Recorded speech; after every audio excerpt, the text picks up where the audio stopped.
السلام عليكم ورحمة الله وبركاته kusoo dhawaada walaalayaal jinkiin waxba crypto waa walaalkii maxamed jaamac inkastoo waxaan laga hadal aanay jirin suuqa oo dhammaanteen iska wada ognahay maaragtay suuqu inuu daadanayo uu hoos u socdo laakiin insha allah videogan waxaan doonayaa inaan kalsoonidii dadka u soo celiyo oo dhowr arrimood insha allah aan kala hadlo iyo xilligan u malaynayo biidni illah tacaala inuu soo laabanayo suuqu inagoo taa isla eegayna daatooyin kasoo baxay waddanka maraykanka maadaama waddanka maraykanka iyo doolarku maaragtay ay inta badan ay suuqyada controlaan oo wax walba maaragtay caalamkan lagu qiimeeyo doolarka arrimaha iyo qaar kaloo badan haddaad jeceshahay maaragtay inaad channelka kala socotid waxaan kula talin lahaa inaad like iyo subscribe ba channelka noo saartid haddaad nagu cusub tahay inta badan waxaan ka sheekeeyaa amba aan ka hadlaa cryptocurrency iyo qaabka loo maalgashto kusoo dhawaada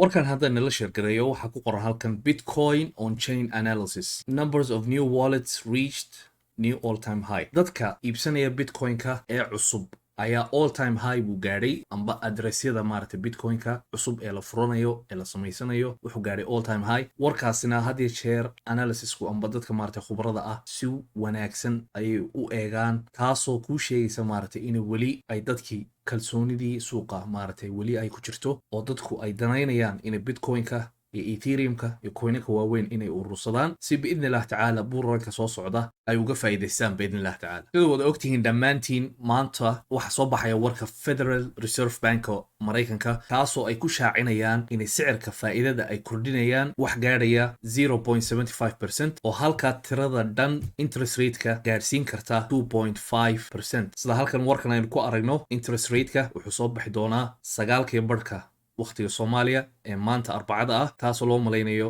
inay noqon doonto 2.5% oo halka maadaama ay ahayd markii hore 1.75 lagu dari doono 0.75% ilaa 1% haddaynu eegno halkan boqolkiiba 67.3 waxay sheegayaan amba ay leeyihiin khubarada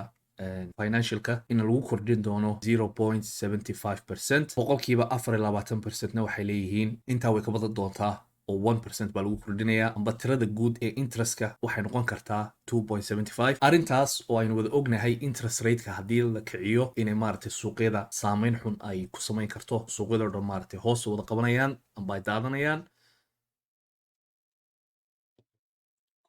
coffee break baynu yaro qaadanay waana loo baahan yahay saraxatan haddaynu dib ugu laabano mowqaca fed rate-ka amba CME groupka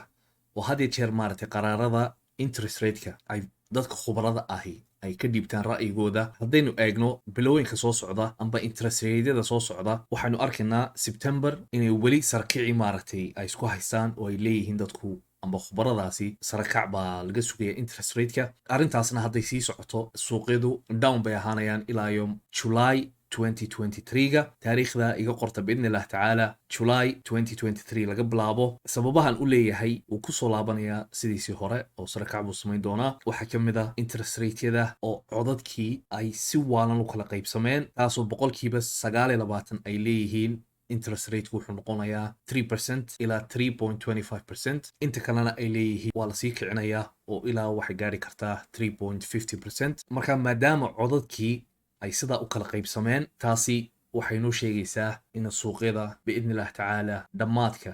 2023ga ilaa bilowga 2024ka inay wadcigoodii dabiiciga ahaa amba sidoodii caadi ahayd uu kusoo laaban doonto haddan tala yar halkaa inaga siiyana waxaan odhan lahaa suuqa ha ka bixina hakenina jabina urursada waxaad urursan kartaan waxaanad focus ka saartaan coinanka muhiimka ah amba coinanka maaragtay topka ah kuwa insha allah focus ka saara oo si wanaagsan intaad mashaariicdooda ay waxay qabtaan iskaga akhrisiin kuwa insha allah maal gashta markayna leeyahay suuquu soo laabanayaa July 2023 إلى 24 الله أعلم طبعا أنا خبير مالي ميهي لكن واصلا أمليني وفكر كيجا هذا لقبتنا كوينك واحد حلان كرتان حش إن شاء الله تعالى هذي تاثرون نقوي ذنا وربنا سوق لنا أورلنا أستاذ محمد جامع بايدي 2023 جولاي قبل أبو إلى 2024 كا سركع بي كوينك أم بعالم كريبتو كارنسي أي سمينيان وقدم بيتي هذين وأجنو بيتكوين كا بري هراء مركو all time high وقالوا أنت percentage وصود هذين شري وحنا أرجنا 2014 كي all time high markuu gaadhay inuu soo daatay boqolkiiba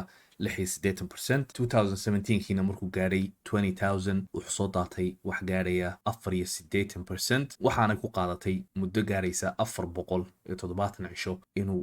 rangeka ka baxo soo daadashada ah uu all time high inoo gaaro sanadkii dhaweyd 2021kii November. Hadaynu eegno dhinacan kale 2019kii wuxuu soo daatay 17%, 2021kii bilowgii sanadkan wuxuu soo daatay 50%, iminkana waxaa loo malaynayaa amba loo badinayaa insha Allah tacaala inuu soo daato 86%, taasoo 2017kii uu soo daatay intaa, oo sanadkanna hadduu maaragtay interest rateka iyo inflationka iyo waxyaabaha fara badan iyo dagaalka iyo diseasyadan maaragtay amba cuduradan kolba soo baxaya hadday caalamka kusii bataan oo dee bad newskaasi weli sii jiro, waxaan u malaynayaa ra'yigayga anigu shakhsiyan inuu bitcoinku gaari karo ilaa $10,000, inkastoo weli bitcoinku uu areadan iminka uu ku jiro ranging laga yaaba inuu ku sameeyo oo bottomku amba meeshii ugu hooseysay ay ahayd 17,500, taasoo iyaduna ah area of value oo theoryga la yidhaahdo quarters theory ku dul dhisan,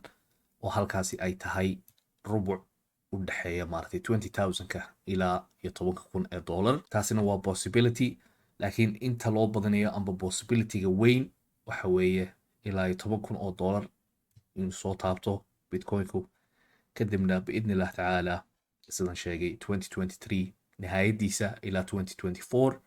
halkaa maaragtay buurankii uu ka bilaabmo oo coinankan oo dhan aad aragtaan iminka downka ah iyo upka ah ee soo yara laabtay maanta, inkastoo ay soo daadanayaan biidni illah tacaala 9 maanta kadib, waayo interest ratekii akhbaartii interest rateka ay soo baxaysa, taasina had iyo jeer haddii ay siyaadadu amba interest rateka hadduu badan yahay suuqyada way saamaysaa oo way daadsaa. Intaasa maanta walaalayaa inii hayay, khayr badan baa inii rajaynayaa. haddaad ku cusub tahay dhowr video oo beginner ah ayaa ku jira channelka, waad ka faa'iidaysan kartaa. khayr badan baa insha Allah inii rajeeyay. assalaamu calaykum waraxmatullahi wabarakaatu.